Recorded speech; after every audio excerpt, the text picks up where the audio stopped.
The Gospel according to Luke, chapter 15. Now the tax collectors and sinners were all drawing near to hear him. And the Pharisees and the scribes grumbled, saying, "This man receives sinners and eats with them." So he told them this parable. "What man of you, having 100 sheep, if he has lost one of them, does not leave the 99 in the open country and go after the one that is lost until he finds it? And when he has found it, he lays it on his shoulders, rejoicing.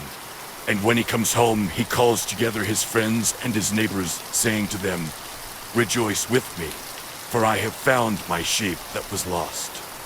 Just so I tell you, there will be more joy in heaven over one sinner who repents than over 99 righteous persons who need no repentance. Or what woman, having 10 silver coins, if she loses one coin, does not light a lamp and sweep the house and seek diligently until she finds it? And when she has found it, she calls together her friends and neighbors, saying, 'Rejoice with me, for I have found the coin that I had lost.' Just so I tell you, there is joy before the angels of God over one sinner who repents." And he said, "There was a man who had 2 sons. And the younger of them said to his father, 'Father, give me the share of property that is coming to me.' And he divided his property between them. Not many days later, the younger son gathered all he had and took a journey into a far country. And there he squandered his property in reckless living. And when he had spent everything, a severe famine arose in that country, and he began to be in need. So he went and hired himself out to one of the citizens of that country, who sent him into his fields to feed pigs. And he was longing to be fed with the pods that the pigs ate, and no one gave him anything. But when he came to himself, he said, 'How many of my father's hired servants have more than enough bread, but I perish here with hunger?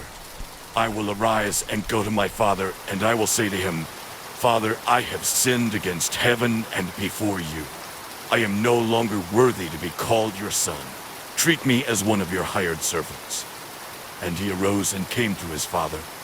But while he was still a long way off, his father saw him and felt compassion and ran and embraced him and kissed him.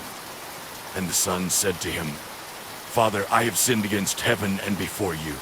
I am no longer worthy to be called your son.' But the father said to his servants, 'Bring quickly the best robe and put it on him, and put a ring on his hand and shoes on his feet, and bring the fattened calf and kill it, and let us eat and celebrate. For this my son was dead and is alive again. He was lost and is found.' And they began to celebrate. Now his older son was in the field, and as he came and drew near to the house, he heard music and dancing. And he called one of the servants and asked what these things meant. And he said to him, 'Your brother has come, and your father has killed the fattened calf, because he has received him back safe and sound.' But he was angry and refused to go in. His father came out and entreated him. But he answered his father, 'Look, these many years I have served you, and I never disobeyed your command. Yet you never gave me a young goat that I might celebrate with my friends. But when this son of yours came, who has devoured your property with prostitutes, you killed the fattened calf for him.' And he said to him, 'Son, you are always with me, and all that is mine is yours. It was fitting to celebrate and be glad. For this your brother was dead and is alive.